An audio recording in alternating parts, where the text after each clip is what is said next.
যে নবান্নের ব্লগ, তো সকাল সকাল সব কিছু নিয়ে ফোন হেডফোন ওনা নিয়ে বেরিয়ে গেছি। তো নবান্ন অনেক জায়গাতেই হয় না, তাই জানা নেই কী হয়। তো এখানে হচ্ছে নতুন যে চাল ওঠে সেটা মা অন্নপূর্ণাকে ভোগ দেওয়া হয়, ভোগই আমরা খাই, সেটা বেসিক্যালি নবান্ন।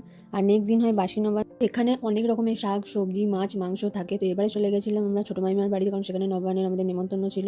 তো আমরা একটু খেলা করলাম, তারপরে বোনরা সব এলো, একটু লেট ওরা প্রসাদ খেলো, তারপরে আমরা লাঞ্চ করলাম। লাঞ্চে ছিল মাটন, তো লাঞ্চটা জমে গেল।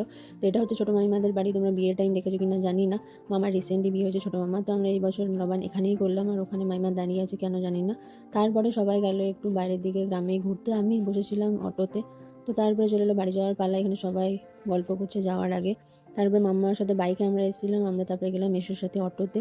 তো প্রচণ্ড ঠান্ডা, সন্ধেও হয়ে গেছিলো। তারপরে ওষুধের দোকানে দাঁড়ালাম বাচ্চাগুলোর জন্য কিছু ওষুধ নিতে। তারপরে তো বাড়ি পৌঁছেই গেলাম, দেখতেই পাচ্ছ একদম রাত হয়ে গেছে। তারপরে আর তো কিছু ডিনার তেমন করিনি, হালকা ফুলকা খেয়ে কম্বল মুড়ি দিয়ে শুয়ে পড়লাম। তো আজকের জন্য good night, till then, by.